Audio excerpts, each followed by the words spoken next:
I'm back with a new episode number 13 of That Kind of Guy, जो कि हिंदी में रहेगा ताकि आप अच्छे से इमोशंस को महसूस कर पाएँ, because this one is all based on emotions, right. तो अब हम नेक्स्ट एपिसोड की बात करें उससे पहले प्लीज़ मेरे चैनल को सब्सक्राइब ज़रूर कर लीजिए एंड प्लीज़ कमेंट सेक्शन में कुछ ना कुछ ज़रूर लिखिए, either it's positive, either it's negative, whatever it is, I'll take it and I'll work if some work needs to be done in that context. So please जो भी होगा please comment section में ज़रूर लिखिए। तो हम बढ़ते हैं एपिसोड नंबर 13 की तरफ। तो जो ये एपिसोड है वो एवरी के उससे ही शुरू हो रहा है एंड लास्ट हमने छोड़ा था मैं जो एवरी सो गई थी एंड उसके काफ़ी थॉट्स चल रहे थे, इमोशंस ओवरलोड हो रहे थे एंड लास्ट में उसने ये बोला था कि मैं कल सुबह जाके अमित से बात करूँगी about all this things whatever is happening. So next morning क्या होता है, एवरी कैंपेन जो साइन होते हैं उसको हैमर से ना लगा रही होती है, एडजस्ट कर रही होती है। तो उसका मूड ना पहले से ही ख़राब होता है क्योंकि उसकी थोड़ी देर में बैंक के जो होते हैं एम्प्लॉइज़ या जो भी हैं उनसे मीटिंग होने वाली होती है जो उसके काम और फ्यूचर के लिए बहुत इम्पोर्टेंट है। तभी अचानक से अमित पहुंच जाता है एंड बोलता है उसको व्हाट आर यू डूइंग, तुम क्या कर रही हो। जिसे एकदम से ना एवरी शॉक हो जाती है जब हम एकदम से कोई बोलता है, सो होता है ना वो रिएक्शन, वही सेम रिएक्शन। तो उसके बाद सुन के एवरी और छोटी हो जाती है। देन एवरी अमित को देखती है and he is in white T shirt, strong arms, उसे लगता है वो अट्रैक्टिव है लेकिन फिर भी उसकी प्रेजेंस उसे इरिटेट करती है, राइट। उसे अच्छा भी लग रहा है और उसे इरिटेशन भी हो रही है। दोनों के बीच ऑकवर्ड नो टेंशन होती है, मोमेंट होता है। अभी बताती है कि उसका बैंक मीटिंग 1 घंटे में है और अगर सब ठीक नहीं हुआ तो उसकी जॉब पर असर पड़ेगा, तो इस वजह से वो थोड़ा स्ट्रेस्ड होती है। तो अमित जो है वो साइंस को चेक करता है एंड कहता है कि साइंस ठीक लगे हुए हैं, ठीक से लगा हुआ है, मीन्स कि तुम खाम में उसमें मेहनत कर रही हो, ऑलरेडी ठीक है। तो वो मजाक में बोलता है कि ना, उसका थोड़ा मजाक उड़ा देता है। तो एवरी थोड़ा शार्प टोन में हो जाती है, बात करने लग जाती है। तो अमित उसको देख के मुस्कुराता है और फिर कहता है कि तुम आज बहुत ज़्यादा गुस्से में हो, you are not in a good mood right today. फिर अमित उससे ना शांत करते हुए कहता है कि सब ठीक हो जाएगा, कोई बात नहीं। तो एवरी के चिन को हल्का सा ऊपर उठाकर, जैसे हल्का सा उठाकर एंड उसे एक क्विकली जो होता है ना, क्विक छोटी सी किस देता है।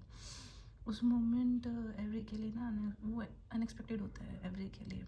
तो उसके बॉडी में रिएक्शन होता है, उस वार्म फील, उसे ना वार्म फील होता है और उसका गुस्सा थोड़ा कम हो जाता है। लेकिन वो ये बात मानने को तैयार नहीं होती, मतलब कि खुद से ही वो होता है ना, लड़ना अपनी ही इमोशंस के से लड़ना, वो चीज़ सब चीज़ें कि ये हो रहा है, ये फील भी हो रहा है बट मुझे एक्सेप्ट नहीं करना है, सो समथिंग लाइक दैट। तो जब एवरी दोबारा देखती है तो अमित वहाँ से ना जा चुका होता है, जिससे वो कंफ्यूज हो जाती है। उसके बाद एवरी जो है रेस्टोरेंट जाती है और अमित अभी भी वहीं पर है बट थोड़ा इधर उधर जा चुका है, चला गया है।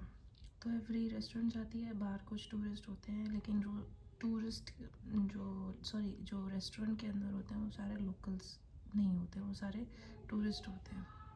तो होता क्या है, जो एवरी होती है वो सब उसी इंसिडेंट के बारे में सोच रही होती है जो उसके साथ हुआ होता है अमित के साथ बाहर ही। तो सोचती रहती है। उसके बाद उसको थॉट आता है कि उसका टच, उसकी किस एंड ऑल दोस फीलिंग्स जो एक साथ एकदम से सडन उसको फील होता है। फिर वो फील करते करते करते जैसे ही उस ट्रैक पे जाने वाली होती है उसको एकदम से बोलती है नहीं नहीं नहीं नहीं बिल्कुल नहीं, मुझे ये नहीं सोचना, बिल्कुल भी नहीं सोचना।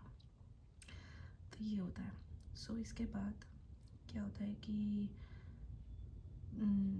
रेस्टोरेंट के अंदर एवरी होती है, एमिट भी आ जाता है। तो एवरी एमिट से कहती है कि यहाँ ऐसे बात ना करे, नॉर्मली जैसे वो बातें करता है उससे फ्लर्टिश वे में, क्योंकि लोग देख रहे हैं। एंड एमिट बताता है कि वो बस एक हेलो कह रहा था, जैसे वो अपनी फैमिली और दोस्तों से मिलता है।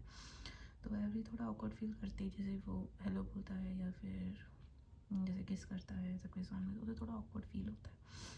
तो और उसे लगता है कि एमिट ना ज़्यादा फ्रीली बिहेव कर रहा है, नॉर्मली ले रहा है सब चीज़ों को, क्योंकि एवरी को तो बहुत कुछ फील हो रहा होता है उस बारे में, और वो ये सोच रही होती है कि एमिट तो नॉर्मली कर रहा है, बट मुझे बहुत ज़्यादा कुछ फील हो रहा है इस मैटर में।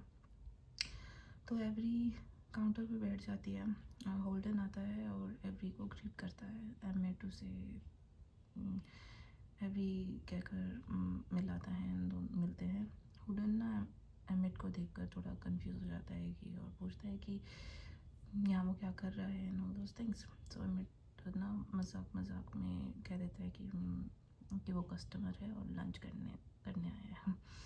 तो एवरी नोटिस करती है एमिट कस्टमर सर्विसेज का मजाक उड़ा रहा होता है, तो उसे थोड़ा अनोइंग लगता है, बट वो नॉर्मल वे में। तो हुडन जो है वो एवरी को लंच ज्वाइन करने के लिए बोलता है, फिर एमिट भी आ जाता है। एवरी मनी मन सोच रही होती है कि एमिट ना कम बोलता है, पर जो बोलता है ना वो एकदम स्ट्रेट फॉरवर्डली बोलता है। He is not having two sides about a particular thing if something is happening. तो जो एमिट है वो भी ना नोटिस करता है, तो वो एमिट के ना लुक्स को नोटिस कर रही होती, सॉरी, कि वो लंबा है, स्ट्रॉन्ग है और सिंपल टी शर्ट में भी कितना अट्रैक्टिव लग रहा है। एवरी खुद को रोकने की कोशिश करती है, लेकिन ना फिर भी उसकी तरफ खींचती जाती है। तो उसके बाद वुडन मजाक में ना एमिट से पूछता है कि एवे को किस वे में देखता है या फिर कैसे लिखती है। तो बोलता है कि हाँ, तो एमिट ना एवे को देखकर बोलता है कि हाँ, तुम्हें पसंद है जो तुम देख रही हो। तो इस वे का फेस फिर से गर्म हो जाता है कि एमिट फिर हंस देता है, मतलब कि बेसिकली उसका ना थोड़ा खींचे होता है टांग वगैरह खींचे होते हैं उसकी। तो तब ना मैक्स आता है, तो मैक्स वो है जो वहाँ पे कुक है। तो एमिट ऑर्डर देने के लिए ना मैक्स को बुलाता है। अभी भी ऑर्डर देने के लिए ना जैसे नोटबुक निकालती है, लेकिन एमिट उसे इग्नोर करता है और मैक्स को डायरेक्टली ऑर्डर देता है। तो वो मंगाते हैं सैल्मन बर्गर और साइड सैलेड ऑर्डर देता है। तो एवरी थोड़ा अनॉयड फील हो जाती है कि एमिट उसे ऑर्डर नहीं दे रहा है, मैक्स को दे रहा है। तो हुडन कमेंट करता है कि ना एमिट वेजिटेबल्स कम खाता है, वो सैलड सिर्फ हेल्थ के लिए होता है, नो दोस थिंग्स। तो एमिट बस से ना आंखें घुमाता है कि हाँ उसकी टांग भी खींची जा रही है। तो मैक्स ऑर्डर लिख लेता है और किचन में चला जाता है। एमिट होल्डन से कैजुअली बात कर रहा होता है, जैसे वो रोज़ यहाँ तो या नॉर्मली जैसे वो बात करते हैं। तो जो इसके बाद का सीन है वो मैं नेक्स्ट पार्ट में डालूँगी, part B of episode number 13. So stay tuned and bye, take care.